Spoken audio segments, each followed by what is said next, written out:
Well, greetings and welcome back. I've been meaning to bring up the topic of the history of Mississippi Delta blues music, as it has probably been one of the most influential places in the country when it comes to music.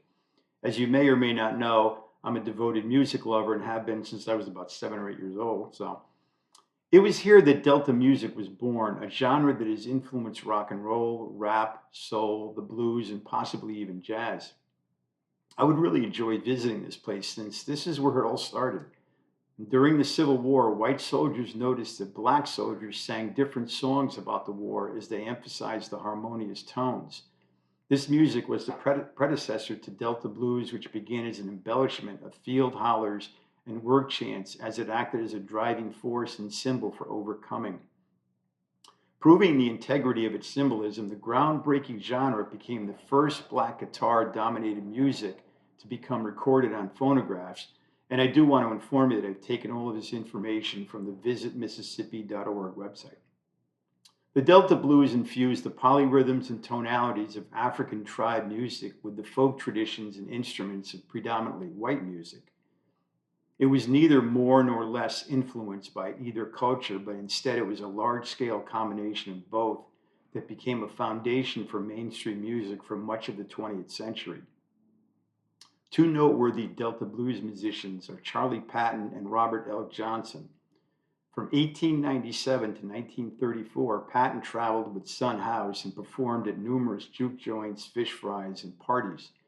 Robert L. Johnson, who allegedly sold his soul to the devil for his super talent, produced some of the richest music in Mississippi blues history during his recording sessions in the mid 1930s. Both Johnson's guitar and vocal abilities created a foundation upon which countless musicians have developed and honed their own talents.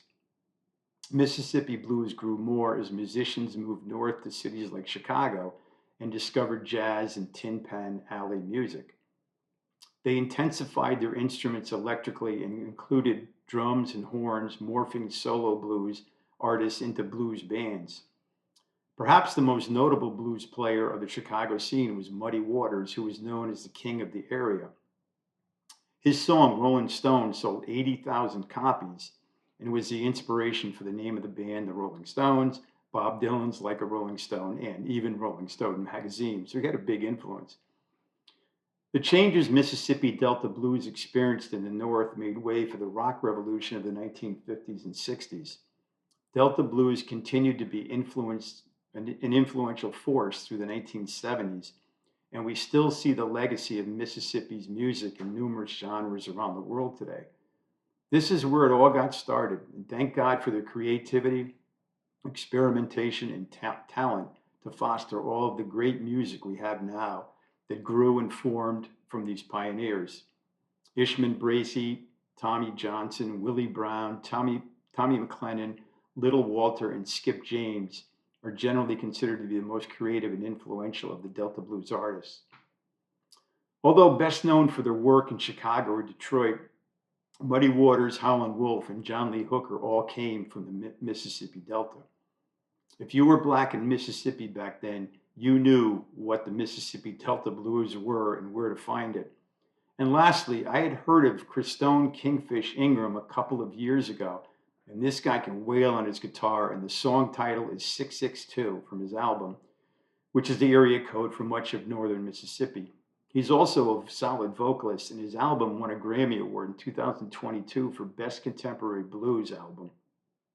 If you get a chance, take a listen, especially to 662. It's a dynamic song, and I will stop here.